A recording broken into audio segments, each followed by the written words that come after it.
Dude, are we doing a podcast? I think so, dude. Welcome, everybody. This is episode 1 of the Coffee Made Me Do It podcast powered by Bluebird Coffee Roastery. My name is Dario Scilipoti. I will be hosting most, if not all, of these episodes. And today, I'm joined by the lovely Fanie, otherwise known as the slightly emo barista. Hey, guys. We are in a car on the old mushroom farm, and it's awesome to be here. Dude, we're not just in a car. We're in my actual dream car. Yeah, dude. We've arrived. We're in Dario's dream car. So we've successfully made it, and we've decided to share our success with all of you wonderful people. I've been joking for years that Sweden must be the greatest country on the planet. They make Volvo, they have Greta Thunberg, and Copy Roasters, and also Patrick Rolf's from Sweden. Yeah, Patrick Rolf, well, allegedly, all right, in theory. So we're sitting in my old secondhand Volvo XC90, which I'm super excited about. Thank you, Sweden. And we are perched up on the edge of a beautiful parking lot at the old mushroom farm, the site of Roastery 2.0, which we've now moved from. But we're staring out at Albert Falls Dam. It's quite lovely, and excited to be here. So, Fanie, we've been toying with the idea of starting a podcast for a long time. In fact, when I went to register the name Coffee Made Me Do It on the Spotify for Podcasters app, I actually saw that it was already there because I had registered it about 2 years ago. Oh, really? Which is pretty funny. And there's so many reasons why we haven't started, but I'll say a big thank you to Jordan Montgomery and Marcus from Sweet Spot in Germany for pushing us to get this going. I can honestly say we wouldn't be here if it wasn't for them. And the reason we're sitting in a car is because Marcus's decade of experience in sound engineering landed us on the helpful tip that this acoustics in here will be pretty good. So I hope you guys are enjoying it. Yeah, man, it's so cool to be here finally on episode number 1. I mean, we have been speaking about this for years. We hope to be putting out like really quality content, both funny and serious, as is reputation. Excited for what this holds.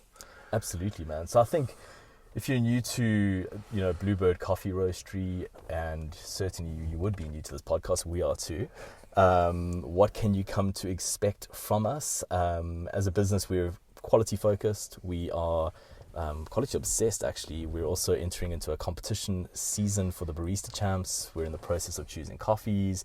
We're obviously roasting a lot of coffee and working with some incredible consumers and businesses around the world, not around the country. Yeah. And there's a lot of cool stuff that can come from that. So as we go, please, as a opening sort of statement, get in touch over Instagram, over email. Let us know what you want to hear from us. We'll be featuring loads of cool contributors, and looking forward to hosting some awesome people, from producers to coffee pros around the world on this podcast.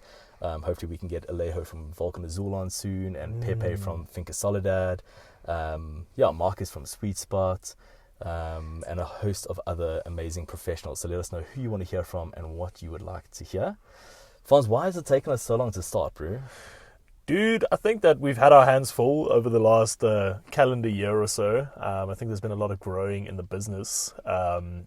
Obviously we moved from Roastery 2.0 to Roastery 3.0, which, we thought was going to be easier than it was. Did we think it was going to be easier than it was? I don't know, man. For those of you who don't know, we had the opportunity to buy our own property on like the main street in our town, and do a development. So we bought a pretty crappy little building and did a very extensive renovation to it. And I think I had an idea of how hard the build would be, but I couldn't really see past the build. Yeah. So I think moving in, getting settled, and then easing into the next phase of growth has been a bit more challenging than expected, to be honest. Yeah, for certain. I just think that there were certain things we always speak about, things that are urgent and things that are important on your to-do list. And the urgent things need to be done now.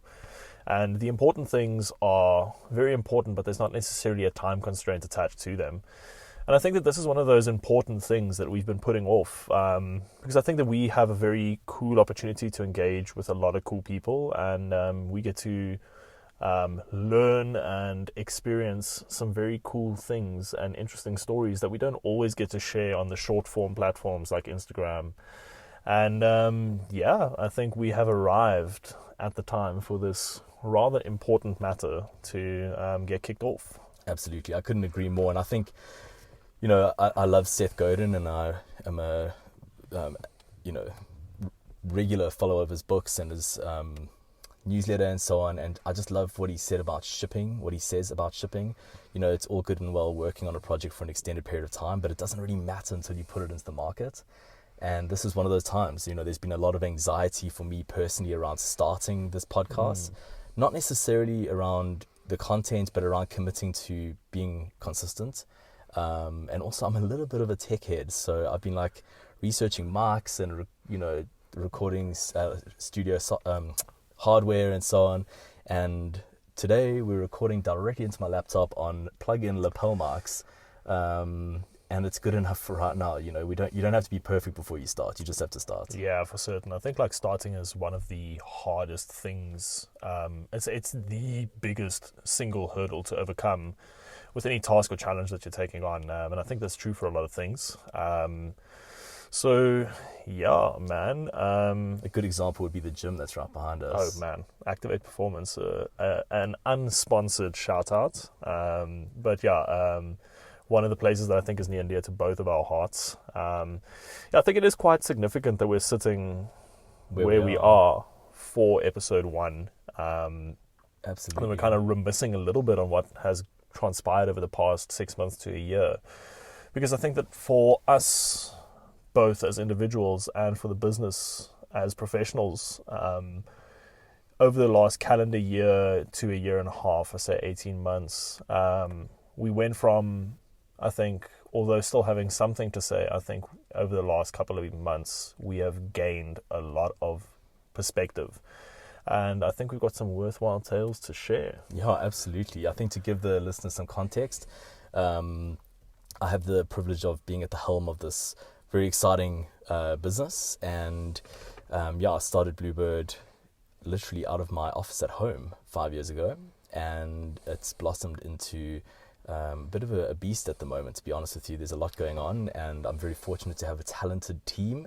Fanie has been with us the longest of the current team, and moved down to join us from Johannesburg. And I think this is kind of relevant, you know, like Coffee Made Me Do It is the title of this podcast, and it's something I've been really playing with for a long time. Like, you know, the idea is that coffee made me do it. What made you do it? And that gives us the platform to speak to a lot of different people from a lot of different backgrounds, and to explore motivation and to hear people's interesting stories, because everyone has an interesting story to tell. Yeah. So Fons, you're currently our, you know, production roaster and essentially roastery manager. How did you start in coffee? Like, how did you end up at the team? What's a bit of your background? Yeah, like, I mean, if we're looking at the topic of Coffee Made Me Do It, wow, for my journey into coffee really started in university when I was studying. This is right circa 2017, man. It's been a couple of years for me now. I'm an old head. So for me, I was and in the process of studying towards a chartered accounting degree. And to get my way through that degree, I was working in a local, I'd say coffee shop, but it was more of a restaurant. Yeah, like the guys behind the coffee machine always looked so cool. They was wearing headbands and tie-dye shirts, and you know, being able to pour latte art was like really appealing to me.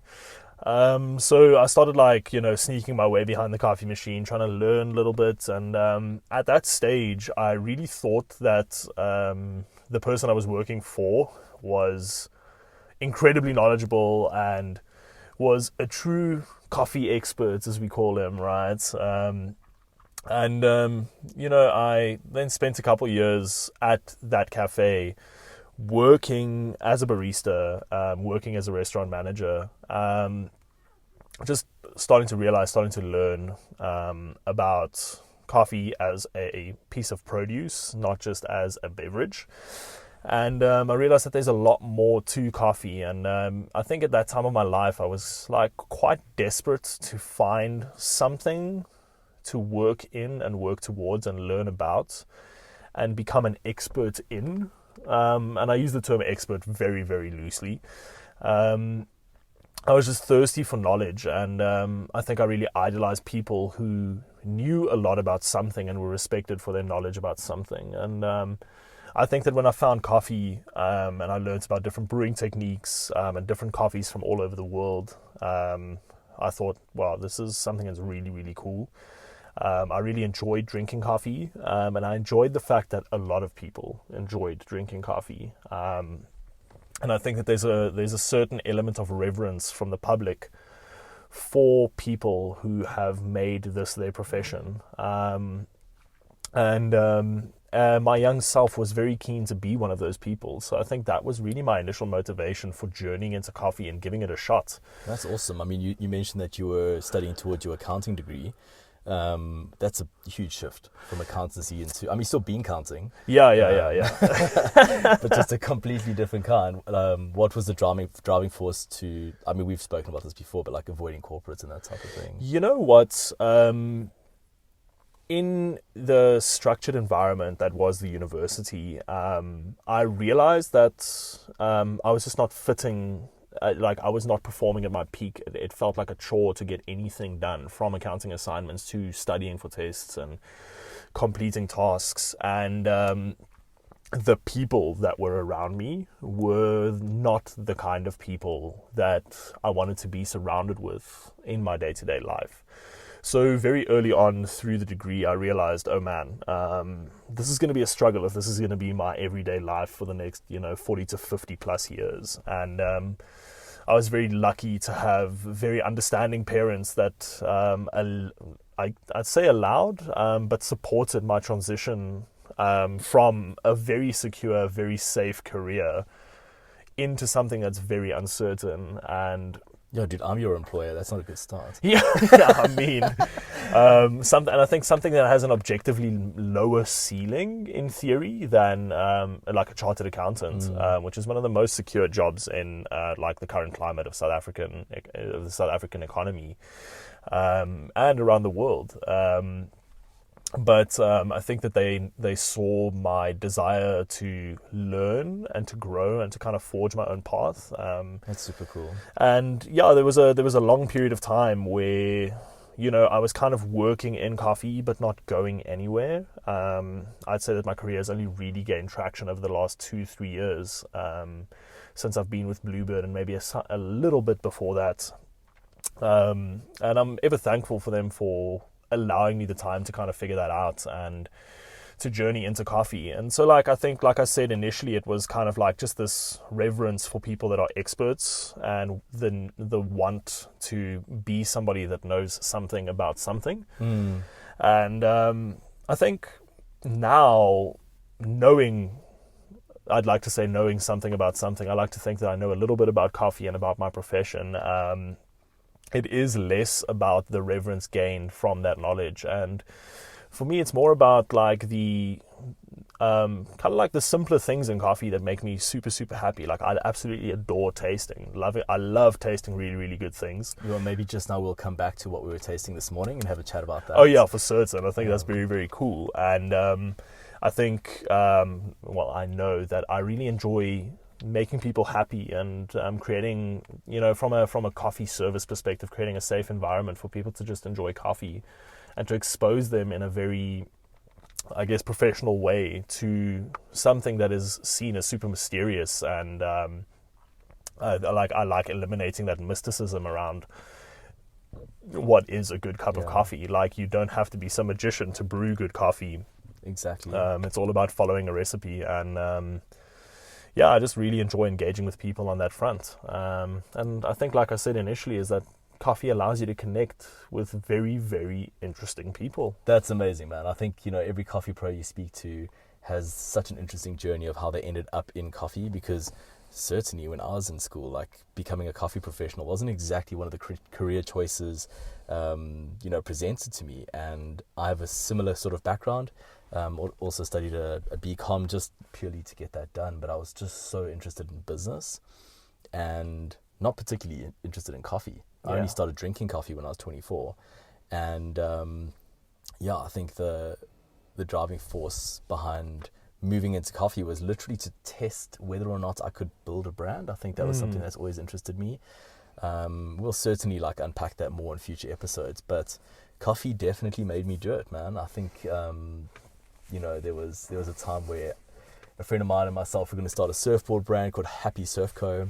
And then that turned into me owning all of the boards we ever made, and then not pursuing that any further.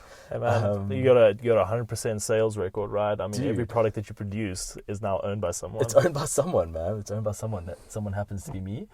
And and then coffee came along, and just we'll as I say, we'll unpack that a lot more in the future. But the name Bluebird Coffee Roastery, for those of you who don't know, actually comes from the idea of bluebird days in the snow and just this overwhelming sense of happiness and joy. And that's what I've been chasing. I think, the pursuit of happiness is kind of like an overwhelming theme through my life. And Bluebird has been something that has allowed me to actually find some of that. And I'm very lucky to get into work every day feeling super excited to be there, fired up for the day. And so we're looking forward to unpacking what made you do it, the audience and future guests on this podcast. I think before we go for episode number 1, Fans, we're obsessed with kind of like two ends of the spectrum. We want to make sure that we're constantly making the worst coffee that we ship out better. Yeah. And then we're also really, really interested in pursuing the absolute peak of what coffee has to offer. Yeah, for certain. And this morning we tasted some coffee from a producer in Panama called Lost Origin, a project run by France and Andy, who are, well known for the beer that they brew. And in the last probably 18 months, I think, they have started transitioning their expertise to coffee, and with a partially government-sponsored project, I believe, have started buying cherry from some of the best producers in Panama and then applying their skill set to that cherry, and even getting placed at Best of Panama in their first year ever producing coffee. Yeah, and quite remarkable. It was just dumb luck. I don't know how I started following them. Yeah. I became absolutely blown away by their project, and they made 2 tiny 5-kilo lots available for us this year. I hope to visit them next year in Panama and go and select our coffee in person, and learn more about their project. But I don't know about you. I was a bit surprised this morning when we cupped the first sample roast of the 2 lots. Yeah, it was quite an interesting experience. So one of the coffees is a special yeast fermentation, and the other is I say plain old natural, because that's the age of coffee that we're living in now. But it is a naturally processed coffee, and so I did expect a fair amount of funk, but especially from like fermentation experts. Yes, exactly. I don't know why in my mind I was thinking like these are going to be big, bold, kind of like intimidating coffees. Yeah, for sure. And they just weren't, man. They were incredibly clean. I actually had to reset my my initial perception, which is I think a whole separate discussion, because I think if you come into something with a preconceived idea of what you're going to taste, you open yourself up to being disappointed. And this morning was a very fortunate situation where my psyche was just playing along and I could actually reset. Because when I tasted the cups for the first time, I was like, does this geisha taste like nothing? Or am I just having a really bad palate day? And I stepped over to the Margarita, which was the second coffee on the table, which was the wild yeast fermented coffee. And I tasted it, and it was bold and juicy, but squeaky clean. Yeah, dude, it was incredibly, incredibly clean. And so I took a step back, and I kind of, like I said, reset my psyche. And when I went back to that geisha, it was a phenomenal, phenomenal tasting experience. When I was not listening for the noise, I actually found those beautiful subtlety-like notes and incredible clarity of flavor and quality of flavor, without any, as I said, any noise. There was no noise. It was clean. Absolutely. It was sweet. It was delicious. It was quality. And in this moment in time where everyone's obsessed with like infused coffees and co-fermentations and long anaerobics and that type of thing, that are just like, we're tasting them and they're interesting. They're cool. I mean, they're cool coffees, and there's a whole different discussion that can happen on that sort of topic later on. But again, this morning I was completely expecting that type of taste experience, and I was there for it, man. Like, we bought these coffees blind, which we never do, based on the recommendation of the team at Lost Origin, and they were expensive. I mean, the more expensive of the 2 coffees was the most expensive coffee we've ever bought by maybe 60 or 70%. And yeah, tasting them, just like being there for it. Yeah, for sure. First year producing, what is it going to taste like? And then being so pleasantly surprised. I mean, these are coffees I would pay a lot of money to drink in a cafe. Yeah, 100%. It's very interesting. I actually had a conversation with a close friend and customer at the Roastery earlier today about exactly the fact that we actually bought these coffees blind. And he asked me a very interesting question, so the question that he posed to me was like, have you guys ever paid a lot of money for coffee and it arrives and it's bad? And thinking back, you can correct me if I'm wrong, but I don't think that has ever happened, because we are in the very fortunate position where we get to taste and select coffees from producers before we receive a full shipment. Yeah, absolutely. I think this is the second... this is the second time I bought coffee without tasting it. The first time was with Pepe from Finca Soledad. And, he was in a situation where his coffee was so in demand. I mean, Pepe is a freaking rock star. I can't wait to have him on this podcast. Yeah. He's an absolute rock star. The guy went from like climbing mountains into producing coffee and just understands his value. And he's just not afraid to say like, this is good, you want it, and I'm going to send it to you and you don't have to taste it, just trust me. And I did, and the coffee was great. So yeah, I don't think we've ever bought something blind, from these two experiences that has arrived and has been less than what we hoped. We've certainly bought some cheaper coffees where the pre-shipment and the arrival samples tasted completely different to each other. Yeah, for certain. Which is a completely different story. But I think at the largest scale, sorry to interrupt, but I think at the larger scale, it's quite hard also to, maintain levels of consistency. I think the more coffee you produce, the bigger the odds of having a misprocessed or a lot that didn't dry quite as nicely as the previous lots. Absolutely. Or something like that. And I think drying has so much to do with it. If you're having to dry tons and tons and tons of coffee per lot, you have to get it done fairly quickly. Whereas, for example, the geisha from Don Benji from Lost Origin, I think it was 56 days drying indoors. That coffee is going to be extremely stable. Yeah. It's going to have a long shelf life. Yeah. And what we taste, if we had tasted pre-shipment to arrival samples, should be fairly consistent, whereas mechanical drying and like sun drying, the water activity in that coffee is going to be pretty high, and that's going to lead to an unstable product, and that's where those massive changes happen. Man, I think it's very exciting to be playing in the space. We've obviously just purchased a new roaster. We've ordered a new roaster to help us to deal with these tiny competition lots. Yeah. We've just we've ordered our Stronghold S7X. Probably one of the most advanced roasters in the world. Certainly the most expensive roaster per gram that I've bought so far. It's quite a pricey machine.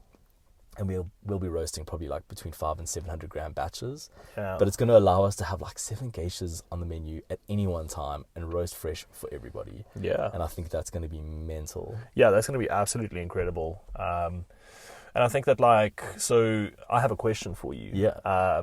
Obviously in this context, we don't just arrive at this destination. We didn't know 5 years ago that we were going to be, I for certain didn't know that I was going to be working for you and tasting. I mean, I can't count on my 10 fingers how many competition level coffees I've tasted in the last 5 days. For you as a professional in coffee, once you started your business, there certainly had to be people that inspired you, people and brands and businesses that inspired you. Are there any that come to mind as I say this, who you can attribute at least a certain shift of direction in your mind and in your ethos, kind of setting your course to where we have arrived now? That's such a good question, and absolutely yes. I think it's, I started roasting coffee for fun on the veranda at home with my friend Brendan, literally drinking beer and roasting coffee and just going like, wow, look at this green stuff turning brown, and it actually doesn't taste terrible the next day. Yeah. And that's where it started. I didn't understand what specialty coffee was, I must be honest. I'd been a coffee consumer for a few years, didn't really understand what was going on. And I started buying some coffees. I bought I had a Bullet roaster at the time, a little 1 kilo roaster. and I bought a bag of, I think it was Uganda Bugisu. Hey, good shout old- out Bugisu, man. And then I went off to Turkey on a holiday and met a coffee pro. His name is Çatay. He runs Prodor Collectiva in Istanbul. And he was kind enough to sit with me for like 3 hours, dude, and have this like informal meeting about nothing and everything. And he shared, you know, his frustration with the industry there, which was so far ahead of South Africa at the time. And I came away from that meeting going like, I need to understand more about the price discrepancy in coffee, like living wage for producers, and what specialty and commodity coffee even means. By the time I got home from that trip, I literally sold the balance of that bag of coffee to a local roastery in Durban. And I decided I'm never roasting a commodity coffee again in my life. And I haven't. And what's happened since then is I've just been absolutely, I think for me personally, in every single thing I've done in my life, I never want to be normal. Like that's, I don't know where that comes from. Like, let's not get into the psychology of that. But I've always wanted to like excel. And for me, I realized that Bluebird would never be one of the best roasteries in the world unless we worked with the absolute best coffee in the world and had the best practices in the world with the best equipment in the world. And that has become and continues to be an obsession for me. So I've been inspired by first Çatay, but forever in coffee by Tim Wendelbo and what Tim has done on every single level. I believe Tim is, you know, the best coffee professional that has blessed the specialty industry with his knowledge, his insight, and his passion. And I'll continue to be inspired by him forever. From a business perspective, again, Tim, from a transparency point of view, from a, you know, long-term relationship with producer point of view, quality point of view. I love what the guys at Coffee Collective do. Klaus and the team. Patrick Rolfe is obviously like the young coffee pro doing amazing things with April. And I remain inspired by him. And every time I get to chat with Patrick is very, very inspiring, which isn't very often. But, you know, when we meet up at these international coffee events, it's cool to grab a moment with him. And then, Onyx, man, like from a branding, marketing, team point of view, they are, in my opinion, unparalleled. The team they've built, the opportunities they afford that team. And then what they have done, we've got a joke that Onyx is everywhere all the time. Everywhere, all the time, all at once. Exactly. And I think that is so inspirational for a 10-year-old business to be in that position. John and Andrea and the team have absolutely killed it. And I remain very, very inspired. For certain. In terms of chasing the top end, I think, gosh, there's so many great examples, but Cole Torrod is really inspiring me with Forward Coffee and, you know, the work that he's recently done with Boram to win the World Barista Champs. There's just so many great examples. And I always say this to like South African coffee professionals. We are so lucky because we're behind everyone else. You know, a lot of people see that as like a bit of a threat or like a negative thing. But South Africa is behind the rest of the world when it comes to specialty coffee. And that means we know what the future looks like. For sure. You know, we know that if we look at the barn and we look at what Rolf has done with the barn, we can kind of take inspiration from that and, you know, to a large extent sort of, you know, take inspiration and imitate what he's done, and we'll still be the first to do it in South Africa. The trail has been blazed and we just need to walk it. Exactly. Know, with our cool. own personality and our own character and set of ethical, you know, our ethics and direction and that type of thing. So I think it's super cool. I think it's super, super cool. And on this podcast, I hope that we'll get to speak about a lot of that kind of stuff and build a community of people who get it and who are excited to be a part of this journey with us. So Fons, I think that's good for episode 1. Dude. What do you think? I think that was quite a jam-packed, information-filled, great first step. And maybe it was terrible. Like, let us know if it was terrible, and we'll try and make it better. Be gentle though, because my feelings might get hurt. Exactly. It's an absolute privilege to be in a position to have a platform to speak on and to share what we know, what we've learned, and what we've experienced with all of you listening at home. Dude, I think, did we just record a podcast? We just recorded a podcast, man. Coffee made me do it. And yeah, we're excited to hear from a lot of interesting people and find out what made them do it. Yeah. So guys, we'll see you in episode 2. Hope you enjoyed. And yeah, have a great day. Awesome.